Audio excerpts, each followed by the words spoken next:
राज्यसभेत आज केंद्रीय गृहमंत्री अमित शहा वंदे मातरम या राष्ट्रीय गीतावर चर्चेला करणार प्रारंभ, तर लोकसभेत निवडणूक सुधारणा मुद्द्यावर चर्चा। इंडिगो विमान कंपनीच्या कामकाजात व्यत्यय आल्यामुळे देशभरातल्या सर्व विमानतळांवरील परिस्थितीवर नागरी विमान वाहतूक मंत्रालयाचं सातत्यानं लक्ष, उच्चस्तरीय बैठकीत घेतला आढावा। राष्ट्रीय लोकशाही आघाडीच्या संसदीय पक्षाच्या बैठकीत पंतप्रधान नरेंद्र मोदी यांचं बिहारमधल्या अभूतपूर्व विजयाबद्दल हार्दिक अभिनंदन।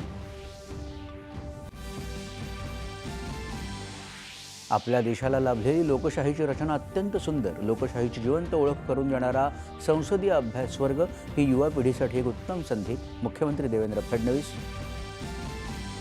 नोकरी आणि व्यवसाय करणाऱ्या महिलांसाठी विशेष सुरक्षेची गरज लक्षात घेऊन केंद्र सरकारच्या नवीन कायद्यात यासाठी अधिक कडक शिक्षेची तरतूद असेल, मुख्यमंत्र्यांची विधानसभेत माहिती। भारत आणि दक्षिण आफ्रिका यांच्यातील 5 T20 सामन्यांच्या मालिकेतला पहिला सामना आज कटक इथं रंगणार।